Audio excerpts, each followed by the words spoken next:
ముఖ్యంగా Darsi SI, Darsi CI చేసే వైఎస్ఆర్సీపీ నాయకుల మీద చేసే కేసులు, అక్రమ కేసులు పెట్టడం, వాళ్ళని నిర్బంధం చేయటం, ఎలక్షన్లు అయిన తర్వాత నుంచి కూడా ఎన్నో కేసులు వైఎస్ఆర్సీపీ నాయకుల మీద పెట్టడం, ఎన్నో రకాలకు ఇబ్బంది పెడుతున్నారు. కాబట్టి ఈరోజు మేము వైఎస్ఆర్ కాంగ్రెస్ పార్టీ తరఫున నిరసన వ్యక్తం చేస్తున్నాము.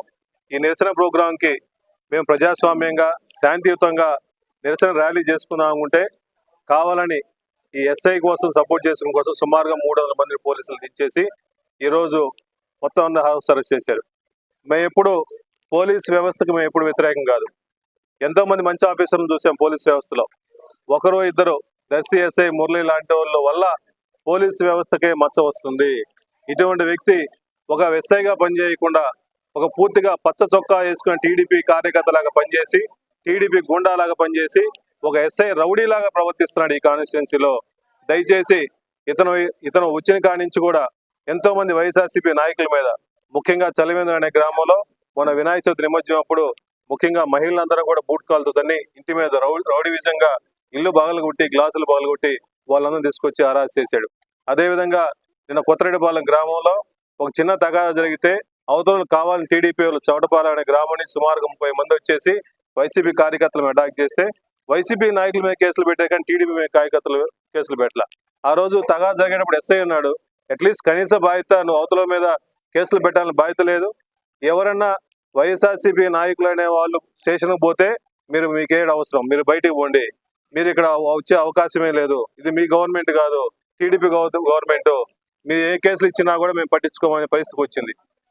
నేను 2 కంప్లైంట్లు ఎస్ఐ గారికి, డిఎస్పీ గారికి, సిఐ గారికి తీసుకొస్తే నా మీద కూడా నిన్న బొట్లపాలెం అనే గ్రామంలో నా బండి మీద అటాక్ చేసి ఒక వ్యక్తి, సుబ్బాడి అనే వ్యక్తి అటాక్ చేస్తే అతని మీద కేసులు పెట్టమంటే అతని మీద ఎఫ్ఐఆర్ పెట్టరు. కానీ ఎవరు నన్ను రక్షించడానికి వచ్చే అంజిరెడ్డి అనే వ్యక్తి అతను తప్పిస్తే కావాలి అంజిరెడ్డి వ్యక్తి మీద 307 పెట్టేసి రాత్రి మొత్తం కొడుతూ మొత్తం నిర్బంధం చేశారు. అట్లీస్ట్ వాళ్ళ ఫ్యామిలీ మెంబర్స్ కానీ వాళ్ళ పేరెంట్స్ కానీ చూపించలేదు.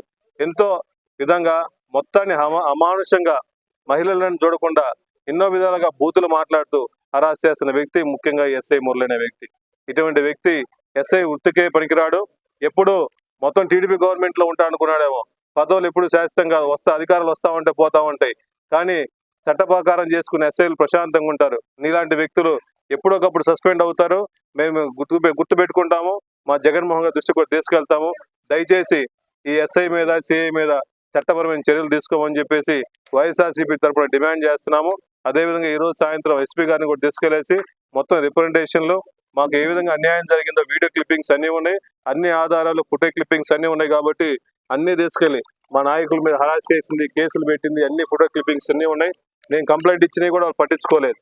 ఎఫ్ఐఆర్ కూడా అట్లా ఒక ఎమ్మెల్యేకి న్యాయం చేయలేని ఎస్ఐ ఉంటే ఉంది, పోతే ఉంది. దయచేసి ఎస్పీ గారు రియాక్ట్ అయ్యి ఇటువంటి ఎస్ఐ మీద యాక్షన్ తీసుకొని సస్పెండ్ చేసి ఒక మంచి ఎస్ఐని దర్శి మండలానికి ఇవ్వాలని చెప్పి మనస్ఫూర్తిగా కోరుకుంటూ, లా అండ్ ఆర్డర్ని దయచేసి ఎస్పీ గారు మెయింటైన్ చేయాల్సింది కోరుకుంటూ మరొకసారి డిమాండ్ చేస్తున్నా. ఏ కార్యకర్తగా అన్యాయం జరగకుండా ప్రజాస్వామ్య